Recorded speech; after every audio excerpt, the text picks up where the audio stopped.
We need worst dress lists back. We need worst dress lists. And I say that because I think it's sometimes an honor to be on a worst dress list. What was a trend last year or this year? Actually, maybe let's do it this year. Okay. One trend that you wish that we would see less of. This is really, I don't know if this is controversial of me. I think maybe less naked dresses. I'm so sorry. I feel like naked dresses became a whole genre of dressing last year. And look, they're fabulous. The teenage girl in me who was looking at Victoria's Secret after party pictures loves a good naked dress. But I think considering the cultural and political climate that we're in and how inextricably tied the body and this idea of thinness is to evening dressing now, I think that naked dressing is about much more than having a dress that's the illusion of nakedness. It is really about the body that's underneath it. I really want to see more futurism, I think, on the red carpet. We spoke about this a lot last year, especially in reference to historical references on the red carpet, archival looks. I really would love to see celebrities embracing a more experimental and like forward-facing kind of dress. I want to see celebrities wearing really weird looks. I think red carpets and Hollywood in general is always going to be at some level very, very detached from the reality of the common man. I think there is also a level of understanding that when a celebrity walks on a red carpet, they're dressing up for an event.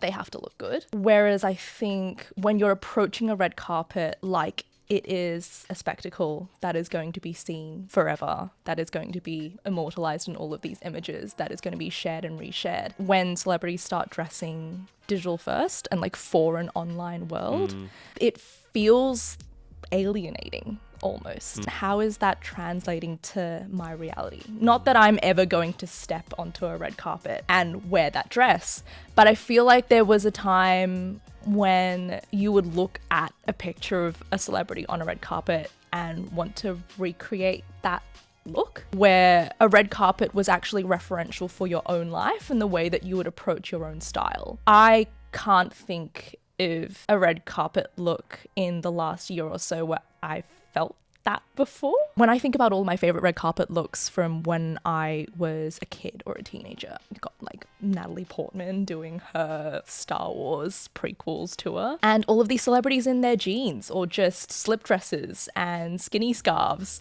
like an LBD. Things that were super simple and aspirational for sure, but not totally inapplicable to my own life and my own approach to fashion. Whereas now I don't see it interacting with my personal approach to dress. I don't know if you feel this way as well. Yeah, I think when it starts to get into that like too perfect territory, there is a risk of, yeah, sure, they may be playing it safe and it is safe and there's nobody's gonna comment badly on it, but it does kind of alienate. Like, I think the best innovation is found in the risk, obviously. And I think I'm trying to get better at, if I see a red carpet look that I don't like, being like, okay, why do I not like that? Like, is that pushing the envelope in a way that maybe I don't understand yet? I feel like a designer who does that really well is Nicolas Ghesquiere. Like, sometimes I see his red carpet looks and I'm like, it takes me a minute to kind of get there. And same with Prada. Like, you just, sometimes it takes you a moment to be like, okay, this is kind of weird. But then in future, like, everybody kind of talks about it and references it and calls it a moment. And so I think that the innovation is found in the imperfection. And so I think it would be great if people kind of embrace that a bit more. Maybe what you're saying is why vintage has become such a kind of fertile ground for inspiration is because people look back at old red carpet looks and are like, oh my gosh, that just had the sauce. Like, it just had something that was just so random and off the cuff,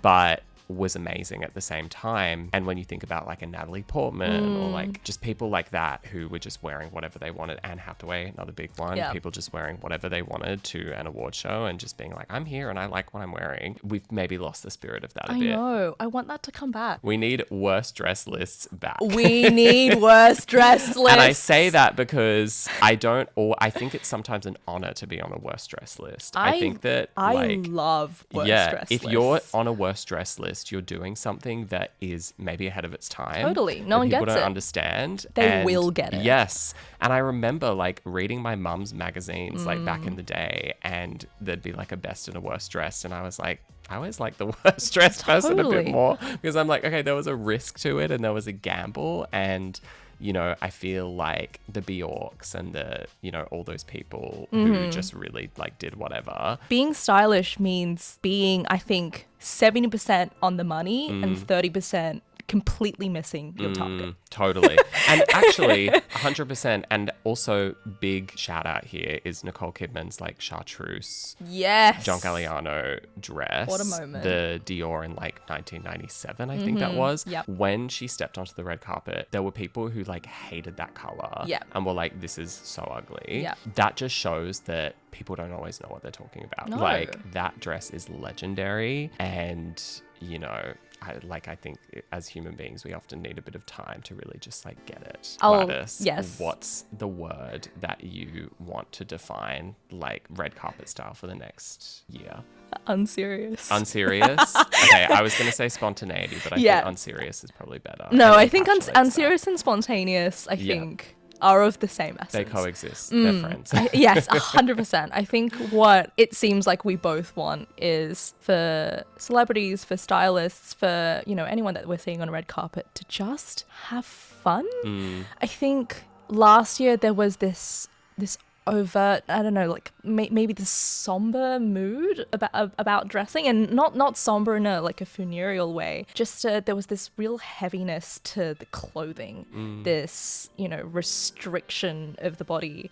Whereas this year, I think, let loose, have fun, wear whatever you want. Totally. Yeah, I couldn't agree Be more. on a worst dress list. Be on a worst dress list. I think that's the new flex. Being on a right? worst dress list would be so freeing, I imagine. Yeah. You're like, oh my God. Yeah, exactly. Scrolling Yeah. through TikTok Yeah. and seeing some fashion commentator absolutely lambast Roast your you. outfit. That's You're like, the new yes! worst dress list. Yeah. That's the new, yeah. Amazing. Amazing.